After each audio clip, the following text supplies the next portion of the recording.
नमस्कार, अपना प्रदेश उत्तर प्रदेश उत्तराखंड देख रहे हैं आप। मैं हूं आपके साथ पूजा मोहन पांडे। बुलेटिन की शुरुआत करेंगे बड़ी और अहम जानकारी के साथ। बड़ी खबर सामने आ रही है। इस वक्त की बड़ी खबर,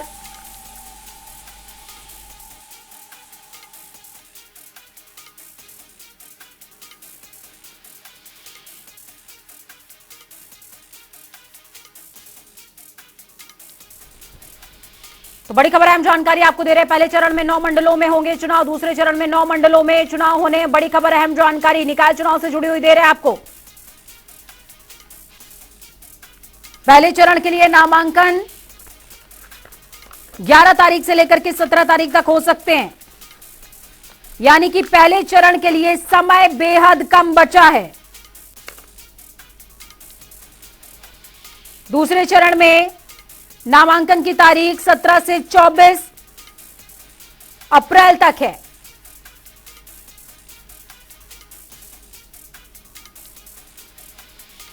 इस वक्त की बेहद बड़ी और अहम जानकारी आपको दे रहे हैं। बड़ी खबर आपकी टीवी स्क्रीन पर। निकाय चुनावों का सभी को था बेसब्री से इंतजार और तारीखें सबके सामने आ चुकी हैं। 4 मई से लेकर के 11 मई तक चुनाव होंगे।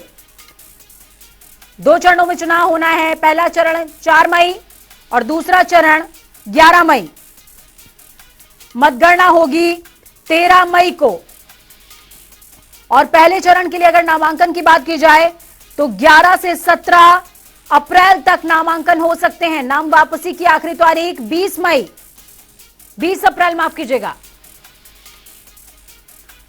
तो वहीं दूसरे चरण के लिए 17 से 24 अप्रैल तक नामांकन किए जा सकते हैं और 27 अप्रैल तक नामांकन वापस होंगे। बड़ी खबर अहम जानकारी इस वक्त आपकी टीवी स्क्रीन पर। और पहले चरण में यानी कि 4 मई को 9 मंडलों में चुनाव होने हैं और दूसरे चरण में भी 9 मंडलों में चुनाव होने हैं। हालांकि पहले चरण में 37 जिले और दूसरे चरण में 38 जिले।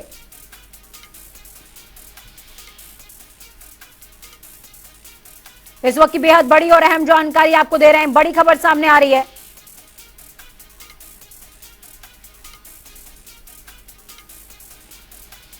निकाय चुनावों से जुड़ी बड़ी खबर।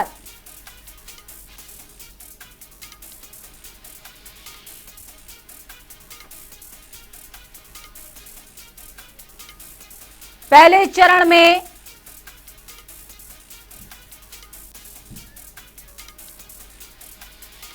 नौ मंडलों में चुनाव होने। ग्राउंड जीरो का रुख करते हैं। अनिल के अंकुर और अनूप हमारे साथ ग्राउंड जीरो से लाइव जुड़े हुए हैं। स्टेट हेड अनिल के अंकुर जुड़े हुए हैं हमारे साथ में। आपसे समझना चाहेंगे, देखिए तारीखों का ऐलान हो गया है। सभी ये मान रहे थे कि 3 चरणों में चुनाव हो सकते हैं, लेकिन निर्वाचन आयोग ने कहा है कि 2 चरणों में चुनाव होंगे, 4 और 11 मई।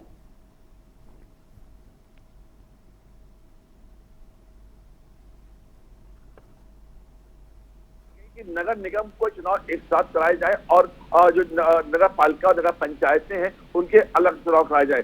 तो इस तरीके से ये जो बड़े जिले हैं जहाँ पे नगर निगम हैं और उन नगर निगमों को ध्यान में रखते हुए वहाँ पे सुरक्षा बंदोबस्त व्यापारी करने, क्योंकि बड़े शहर होते हैं, बड़ी चीजें वहाँ पे होती हैं, इसलिए उनको देखते हुए वहाँ की सुरक्षा बंदोबस्त, वहाँ के मतदान केंद्र, मतलब जितनी भी जो जरूरतें होती है चुनाव को संबंधित लेकर के और उन सब के पर भी समीक्षा की गई। समीक्षा करने के बाद तय किया गया है कि 2 चरणों में होंगे, ताकि पूरी सुरक्षा के बंदोबस्त के जो संवेदनशील हैं या अति संवेदनशील मतदान केंद्र है उनका भी पूरी तौर से ख्याल रखा जाएगा कि उन पर किसी प्रकार की कोई कमी न आने पाए। इसलिए सुरक्षा बंदोबस्त के भी विशेष तौर पर जो चुनाव आयोग ने जो सुरक्षा एजेंसी है उनको लिस्ट भेजी है। सारी जो संवेदनशील मतदान केंद्र है उनकी सूची तैयार की गई है। तो अब देखने की बात यह होगी कि किस तरीके से चुनाव आयोग इस चुनाव को किस तरीके से करता है। और क्योंकि सबसे बड़ी बात यह है कि चुनाव आयोग का जैसा कि आपने बताया कि पहले उम्मीद की जा रही थी 3 चरणों या 4 चरणों में चुनाव होंगे, लेकिन ऐसा नहीं है। अब एक साफ तौर पर हो गया कि 2 चरणों में चुनाव हो रहे हैं। तो इसका मकसद ये है कि चुनाव हम लोग आनंद फानंद में सरकार कराना चाहती है और करा करके, क्योंकि इस बीच जो माहौल है ये रमजान का महीना चल रहा है और रमजान के महीने के ठीक बाद जो मतदान है तो इसमें ध्यान में रखा गया है कि किसी के त्योहार या किसी का वो बीच में ना आए, तो छुट्टियां या त्योहार बीच में ना आए, इसके बाद ही मतदान करने जा रहे हैं और मतगणना भी उसी तरह की जा रही है। जी पूजा। बिल्कुल, चलिए अनूप का रुख करेंगे। अनूप उस जगह पर मौजूद है जहां पर अब से थोड़ी देर पहले पीसी चल रही थी निर्वाचन आयोग की। तो बड़ी खबर है, हम जानकारी इस वक्त तो तमाम दर्शकों को दे रहे हैं। उनकी टीवी स्क्रीन पर सूची भी देख सकते हैं वो कि किन क्षेत्रों में कब कब चुनाव होने वाले हैं। 4 मई को 37 जिलों में चुनाव होंगे और 11 मई को 38 जिलों में चुनाव होने वाले। अनूप जुड़े हुए हमारे साथ ग्राउंड जीरो से। अनूप, क्या कुछ अपडेट है? देखिए, 11 से 17 अप्रैल यानी कि पहले चरण के लिए समय बहुत कम तमाम पार्टियों के लिए बचा हुआ है, फिर चाहे वो बीजेपी हो, समाजवादी पार्टी हो। आज 8 तारीख हो गई है, 9 तारीख हो गई है, माफ कीजिएगा। 10 और 11 2 दिन का समय बाकी है नामांकन के लिए। इसमें अपना पैनल भी क्रिएट करना है, उम्मीदवारों की सूची जारी करनी है, नामांकन करवाना है। 2 दिनों में सब कुछ कैसे होगा? देखिए, आप बिल्कुल सही बात है पूजा की। जिस तरीके से आज आदर्श आचार संहिता लागू हो गई है और समय कम है, ऐसे में समय कम है, ऐसे में जो आरक्षण की सूची सरकार ने जारी की थी, उसके बाद जो 6 तारीख तक उसमें आपत्तियां मांगी गई थी, आपत्तियां के बाद फाइनल सूची अभी तक नहीं आ पाई है। हालांकि जो सूत्रों के हवाले से खबर मिली थी, कोई बहुत बड़ा अपडेट नहीं हुआ है। लखनऊ में जो लखनऊ डीएम है, उन्होंने भी कहा था कि लखनऊ में किसी प्रकार का परिवर्तन नहीं किया गया है। जो सूची आरक्षण की जारी की गई थी, उसी पर चुनाव कराए जाएंगे।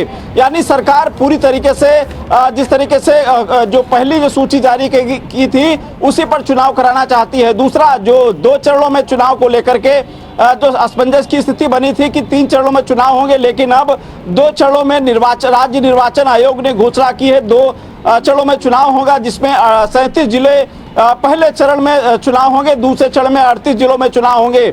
लेकिन जो नगर निगम के चुनाव हैं, उनके ईवीएम से कराए जाएंगे। बाकी जो पदों पर चुनाव होना है वो बैलेट पेपर पर होगा। ये बड़ी चुनौती पूजा होगी, क्योंकि ऐसे में बैलेट पेपर और ईवीएम को लेकर के मैं रोकना चाहूंगी। घनश्याम सिंह लोधी, सांसद रामपुर से हमारे साथ में लाइव जुड़े हुए हैं।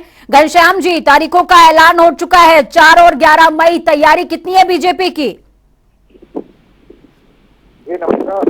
नमस्कार घनश्याम जी, तारीखों का ऐलान हो गया है नगर निगम चुनावों के लिए, निकाय चुनावों के लिए। कितनी तैयार है बीजेपी? हेलो जी, आपकी आवाज आ रही है?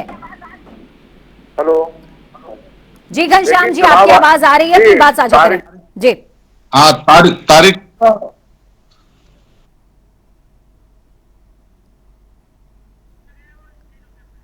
चलिए एक बार फिर से प्रयास करेंगे घनश्याम जी से जुड़ने का। तब तक अनूप हमारे साथ में जुड़े हुए हैं। अनूप, अपनी बात आप पूरी कर लें।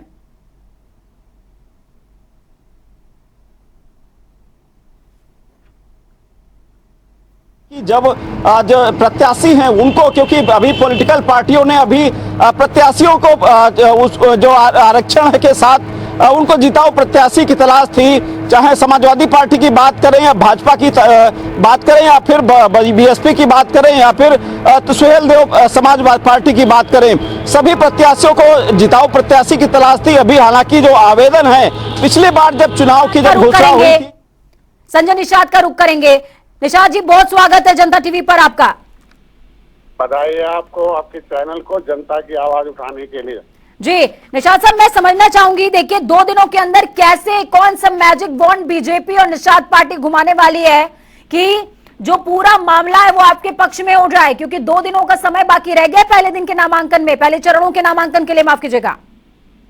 जिस दिन भारतीय जनता पार्टी के साथ में गया था 2019 में जी, सपा बसपा एक होकर चुनाव लड़ी थी पूरे देश में, पूरे प्रदेश में। लेकिन आप देखे होंगे कि दलित को तो बसपा का वोट, सपा का वोट, मुसलमान यादव जिसको टिकट दिया उसका वोट, 5 वोट इकट्ठा था। लेकिन मछुआ समुदाय अकेले खड़ा था। पूरे प्रदेश में जीत हुई 2019 की, और 2022 भी इसी तरीके से हुआ। इसी तरीके से जितने बड़े बड़े शहर हैं वो नदियों के किनारे हैं, मछुआ बाउल हैं, और हमारी समाज को धोखा दिया है पिछली सरकारों ने, पिछली पार्टियों ने वोट लेकर इनके नोट नौकरियों में ढाका डाला है। इनके मोहल्ले को देख लीजिए कैसा नरक कर रहा था पिछली सरकारों ने। धीरे धीरे हमारी सरकार है, अब सबका साथ सबका विकास कर रही है। इसी विश्वास के साथ बिना भेदभाव के सभी योजनाओं को उत्तर प्रदेश को सर्वोत्तम प्रांत बनाए। शहरों में कोरोना का बहुत बड़ा उत्तर प्रदेश को तो सर्वोत्तम प्रांत आप बना लेंगे, निषाद जी, लेकिन मैं ये समझना चाहती हूँ कि निषाद पार्टी ने ऐलान कर दिया कि बीजेपी के साथ ही आप निकाय चुनाव लड़ने वाले हैं। समीकरण निश्चित कैसे रूप से बैठाएंगे? ग्रास रूट लेवल मैं पर कह रहा हूं समीकरण कि कैसे मैंने बैठाएंगे? पहले आपने देखा होगा 2022 के चुनाव में मैंने रणनीति अपनाई। 11 हारी हुई सीट ली थी, भाजपा का 9 जीता हुआ है। मैं कुछ सीटें हम निषाद पार्टी के सिंबल से लड़ेंगे, जो सामंजस्य नहीं होगा मैं भारतीय जनता पार्टी के सिंबल से भी लड़ा दूंगा अपने। लेकिन हमें सीट नहीं, जीत चाहिए। इसलिए दोनों जब पार्टी 2 सेना लड़ेगी, निषाद पार्टी और भारतीय जनता पार्टी अपना 3 सेना मिलके चुनाव जिताएंगे और सभी सीटों पर कब्जा जमाएंगे। ये रणनीति हम लोगों की है। हमारे यहाँ कार्यकर्ता सब अखाड़े के पहलवान है, कोई भाड़े वाला पहलवान नहीं है। अखाड़े के पहलवान अपने नेता अपनी पार्टी के साथ रहते, अनुशासित रहते। वहाँ मिलेगा वहाँ लड़ेंगे, कहीं विरोध कोई नहीं है हमारा। लेकिन सुभाषपा तो कह रही है निषाद साहब कि इस बार बीजेपी बहुत कमजोर है। अब वो तो बेचारे गए थे ना, अब देख लीजिए कितना बड़ा दावा कर रहे थे 2022 में। अब कैसा दावा फुस हुआ, अपने भी फुस हो गए, जिसके साथ ले गए थे उसे भी मझधार में छोड़ दिया बेचारे। आप जिन जिन नेताओं को तोड़ के ले गए थे उनकी क्या दशा है, उनकी बातों पर क्या है? जो सुबह कुछ और कहते, दोपहर को कुछ और कहते, शाम को कुछ और कहते हैं। मैं तो ज्यादा कुछ नहीं कहूँगा। जिस काम के लिए भैया पार्टी बनाए हैं, अपने समाज की सेवा के लिए, उसके लिए खड़ा हो जाए, उनकी लड़ाई लड़े। बाकी भारतीय जनता पार्टी नीतियों से मजबूत है, अपने उद्देश्य और तो नीतियों का जादू ग्राउंड जीरो पर चलेगा। निश्चित रूप लोगों ने उसको सिस्टम हम लोगों ने। ठीक है संजय निषाद जी, हो सके तो आप हमारे साथ बने रहिए। अगर आपके पास समय कम है तो बहुत शुक्रिया, लेकिन हो सके तो हमारे साथ बने रहिए। घनश्याम सिंह लोधी जी भी हमारे साथ में जुड़े हुए हैं, सांसद है रामपुर से। घनश्याम जी बहुत स्वागत है आपका। व्यवधान हो गया था पहले आपसे बातचीत में। स्वागत के साथ मैं ये समझना चाहूंगी कि कौन सा मैजिक वॉन्ड है बीजेपी के पास? 2 दिनों के अंदर आप नामांकन भी करवा दीजिएगा, प्रत्याशियों की घोषणा भी कर देंगे, कैसे? देखिए, हमारी पार्टी पहले से तैयार थी। ऐसा नहीं कि अचानक चुनाव आए हैं, सबको पता था चुनाव होना है, लेकिन आरक्षण के चक्कर में ये चुनाव थोड़ा समय लग गया। और हमारा कार्यकर्ता चुनाव के लिए तैयार है। और 2-3 दिन मिले हैं, 2-3 दिन बहुत है हमारे लिए। और मैं समझता हूँ हमारे 2-3 दिन में हमारी पार्टी प्रत्याशी की घोषणा कर देगी और चुनाव अच्छी तरह से लड़ेंगे और जीतेंगे चुनाव। घनश्याम जी मैं एक और विषय समझना चाहूंगी। देखिए, जब मैं पहले चरण के जो जिले हैं उन पे नजर डाल पा रही हूं तो उसमें पश्चिम और पूर्वांचल दोनों का मिक्सचर है, और दूसरे चरण में भी ठीक इसी तरीके से है। तमाम अलग अलग क्षेत्रों का जो समीकरण है वो अलग तरीके से बनाया गया है। निगम के चुनाव आप ईवीएम से करवा रहे हैं, उसके अलावा जो पंचायत के चुनाव है वो बैलेट पेपर से होने जा रहे हैं। बहुत सारी अनियमितताएं हैं, इनको कैसे प्रशासन मैनेज करेगा? वो उसकी क्या कुछ तैयारियां रहने वाली हैं? कितनी तैयार है बीजेपी चुनावों के लिए? कि नगर निगम के चुनाव अलग होते हैं और जो नगर पालिका है, नगर पंचायत है, वो अलग है, क्योंकि नगर निगम का बड़ा चुनाव होता है। बिल्कुल, तो ईवीएम के द्वारा नगर निगम का चुनाव सरकार कराने जा रही है, चुनाव आयोग कराने जा रहा है, और मैं समझता हूँ उसका हम स्वागत करते हैं। और नगर निगम में पहले भी हम लोग मजबूत थे, नगर पंचायतों भी मजबूत थे, और मैं समझता हूँ अच्छी सारे नगर निगम हम लोग जीतेंगे और नगर पालिका भी जीतेंगे। ठीक है घनश्याम जी, एक विषय और मैं आपसे चाहूंगी कि आप उसको प्लीज हाईलाइट कीजिए। 2 विषय ये हैं कि सुभाषपा ने ऐलान किया कि वो अकेले चुनाव लड़ने वाली है। आपकी अपोनेंट पहले सपा थी काली, लेकिन अब सुभाषपा भी है, बसपा भी है। उसके अलावा आम आदमी पार्टी से संजय सिंह ने भी कहा है कि वो भी चुनाव लड़ने जा रहे हैं। उन्होंने कहा है कि सफाई का काम तो भाई झाड़ू का होता है, तो जिम्मेदारी झाड़ू को ही सौंप दीजिए और झाड़ू को मौका दीजिए, हम चकाचक करके दिखा देंगे। बीजेपी को क्या कुछ डर है वोट कटने का? देखिए, ये हमारे बड़े लीडरों का निर्णय है, किसके साथ चुनाव लड़ते हैं, किसके नहीं लड़ते हैं। देखिए, हमारी भारतीय जनता पार्टी का कार्यकर्ता अकेले सक्षम है चुनाव लड़ने में, और सारी की सारी सीटों पर चुनाव लड़ने के लिए तैयार है। घनश्याम जी, आ रही हूं मैं आपके पास। ओपी राजभर जी हमारे साथ में फोन लाइन पर जुड़ गए हैं। राजभर जी बहुत स्वागत है जनता टीवी पर आपका। Thank you. सबसे पहले तो मैं आपके स्वस्थ होने की कामना करती हूँ। हमें ये पता चला कि आपका स्वास्थ्य बहुत गड़बड़ है, लेकिन उसके बावजूद भी हम आपको तकलीफ दे रहे हैं। राजभर साहब, मैं ये समझना चाहूंगी, सुभाषपा ने ऐलान किया है कि बड़े पैमाने पर आप निगम, निकाय और पंचायत स्तर के तमाम चुनावों पर अकेले उतरने जा रहे हैं। क्या आप अपनी पार्टी को उतना सक्षम मानते हैं? क्योंकि जब भी चुनावों की बात होती है तो बीजेपी मशीनरी के सामने कोई टिक नहीं पाता है। देखिए, हम अकेले अपने दम पर 7 नगर पंचायत अकेले जीत जाते हैं। हम करीब 3 चुनाव से जीत रहे हैं जी। और 6 जगह हम 200, 150, 400, 300 से हारते हैं जी। और हम चुनावी तैयारी हम बराबर, हमारी पार्टी, हमारे नेता, हम लोग अनवरत, हम लोग सो जाते हैं तो पार्टी का काम बंद कर देते हैं, जग गए तो पार्टी का काम करते हैं जी। अभी आपने देखा सितंबर में सावधान रथ यात्रा निकाल के पूरे प्रदेश में हम लोगों ने छोटे बड़े कार्यक्रम किया। उसके बाद अभी आदि आबादी महिला सम्मेलन के, तो सावधान यात्रा के जरिए क्या आपने बीजेपी को सावधान किया है? घनश्याम सिंह लोधी जी जुड़े हुए हमारे साथ। नहीं, हम जनता को सावधान कर रहे हैं कि देखो, जब गांधी जी और सरदार वल्लभ भाई पटेल जैसे देश के आजादी दिलाने के लिए लोग लड़ाई लड़ रहे थे तो उन लोगों ने कहा था कि देश आजाद होगा तो शराब बंद होगी। लेकिन गांधी जी का प्रदेश और पटेल जी का प्रदेश गुजरात तो बंद हो गया, लेकिन देश में नहीं बंद हुआ। जेपी का प्रदेश। राजभर साहब, आप बात बड़ी क्रांतिकारी करते हैं, बात बहुत क्रांतिकारी करते हैं, लेकिन आज बीजेपी से जो डिप्टी सीएम है ब्रजेश पाठक जी, वो तो कह रहे हैं कि आप पलटू राम है और आप पर भरोसा कैसे करे जनता। जब मौका मिलता है, जिसके साथ मौका मिलता है, सरकार बनती नजर आ रही है, शिफ्ट हो जाएंगे। नहीं, ऐसी कोई बात नहीं है। मैं तो लड़ करके आता हूँ, बीजेपी के साथ भी गया तो लड़ करके उनको भी आप जवाब दे रहे हैं, लोधी जी हंस रहे हैं। वो भी जीते, हम भी जीते, उसका रिजल्ट देख लीजिए। हम सपा के साथ गए, सपा को 47 से 125 पहुंचाए, हम भी जीते, वो भी जीते। हम बीजेपी से हट गए, बीजेपी 44 सीट पूर्वांचल में हार गई। वो पूछ लीजिएगा उनसे, सही बात है गलत है। अम्बेडकर नगर, लेकिन पूर्वांचल में तो अभी अमित शाह जी दौरा करके गए हैं, वहाँ पे तो आश्वासन लिया है उन्होंने। जनता से पूछ रहे थे कमल खिलाओगे कि नहीं खिलाओगे, जनता ने बोला भी है कि हाँ खिलाएंगे कमल। वो तो विधानसभा में भी कमल खिलाने के लिए पूछने आए थे, तो जनता ने तो कहा था खिलाएंगे, लेकिन क्या हुआ, नहीं खिल पाया पूर्वांचल में। घनश्याम जी, घनश्याम जी, हेलो। हाँ घनश्याम जी, आपकी आवाज आ रही है, बोले। देखिए, पूरे प्रदेश में चुनावों का ऐलान हो चुका है और प्रदेश की जनता भारतीय जनता पार्टी के साथ खड़ी है आज की तारीख। पहले पश्चिम दक्षिण में चुनाव, अभी उसके चुनाव हुए विधानसभा के, वहां पर दक्षिण में हम लोग जीते। ऐसे उत्तर प्रदेश में चुनाव होने जा रहा है निकाय का, तो सारी की सारी सीटें हम उम्मीद करते हैं हम लोग जीतेंगे। और मैं समझता हूँ हमारे कार्यकर्ता इतना सक्षम हो चुका है, बूथ तक हमारा कार्यकर्ता मजबूत है। लेकिन घनश्याम जी, आप इस बात से तो इत्तेफाक रखेंगे ना कि कोई भी पार्टी हो, राजनीतिक पार्टी कोई भी हो, हर कोई कहता है कि मेरा कार्यकर्ता सक्षम है। कोई ये नहीं कहता कि भाई हमारे कार्यकर्ताओं में कमी है, हमारे कार्यकर्ता चुनाव नहीं लड़ सकते। सब कहते हैं सक्षम है, लेकिन वो जनता बताती है कौन सक्षम है, कौन अक्षम है, और किसको जिताना है, किसको हराना है, और किसको बैक टू कमेलियन कर देना है।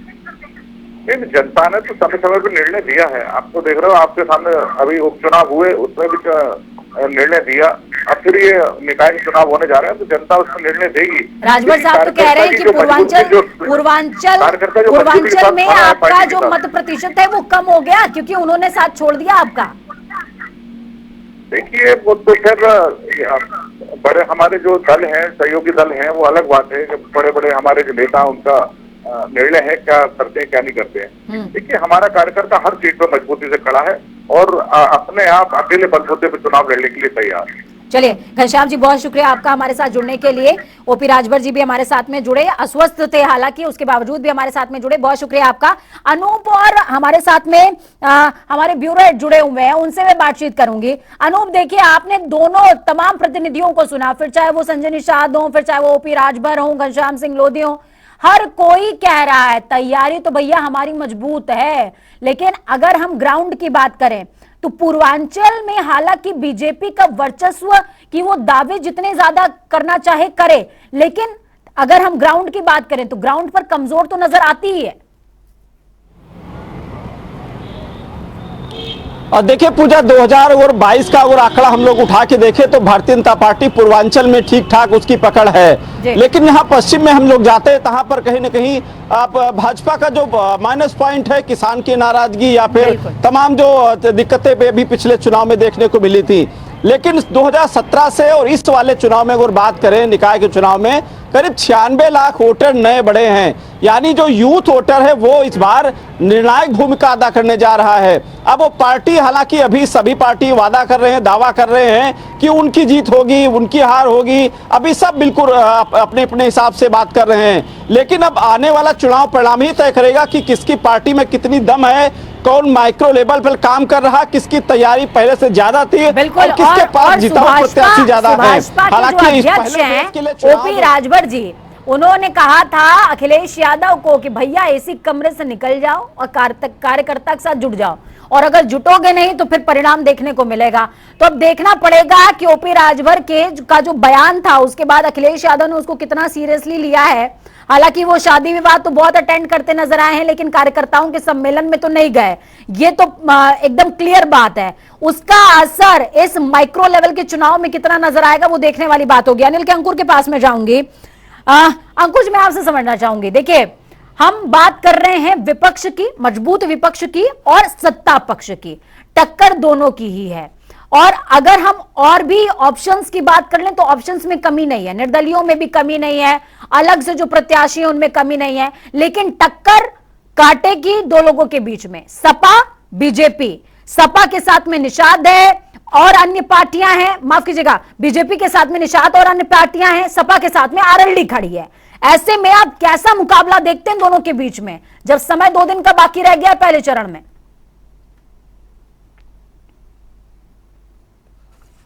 शहरी चुनाव की, शहरी सरकार की, शहरी सरकार के जो चुनाव के वोटिंग का पद्धति होती है वो अन्य चुनावों से अलग होती है।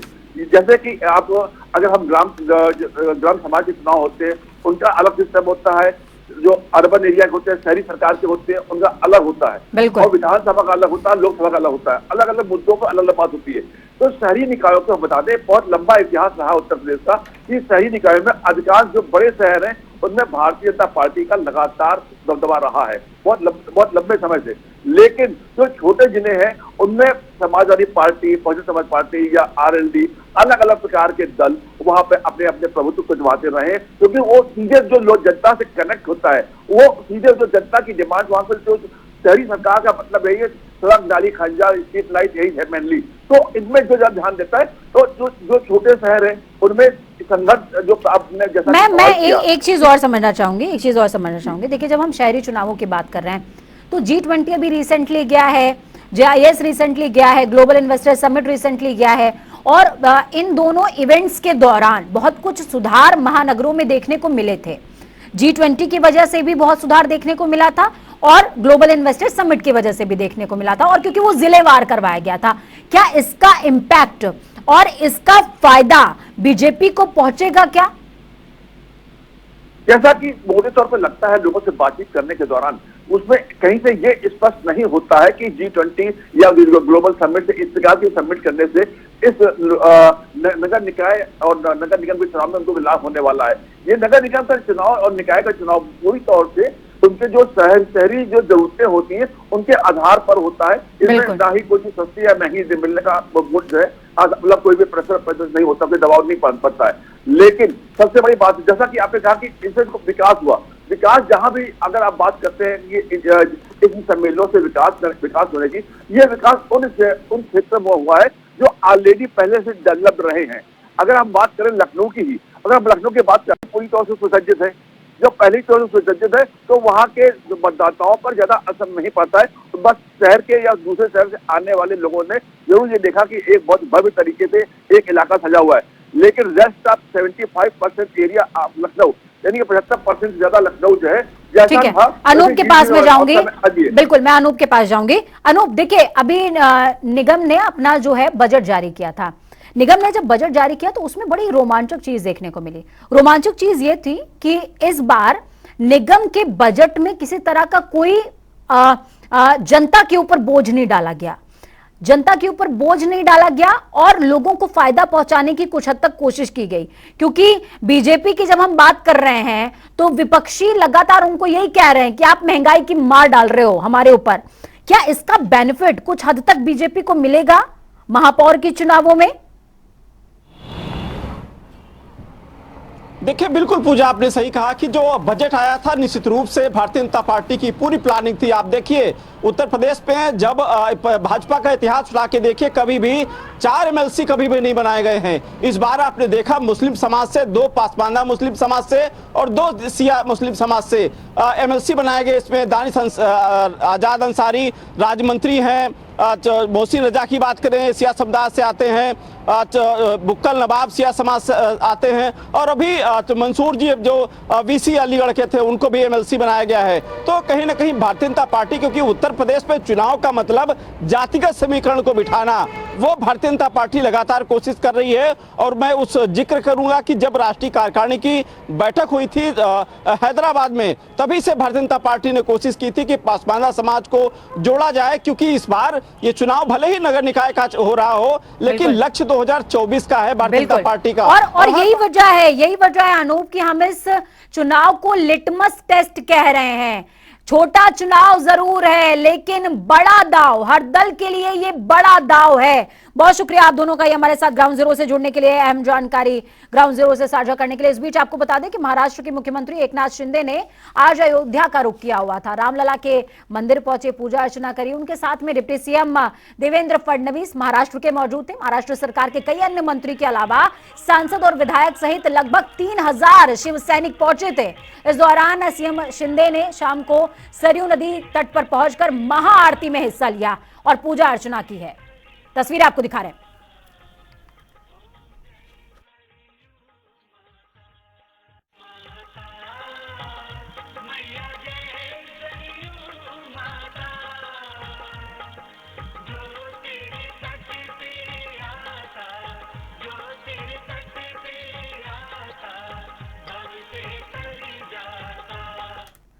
तो देखिए किस तरीके से उत्तर प्रदेश से, अयोध्या से और लखनऊ से किस तरीके से 24 की बिसात बिछाई जा रही है। आज निकाय चुनावों की तारीखों का ऐलान हुआ।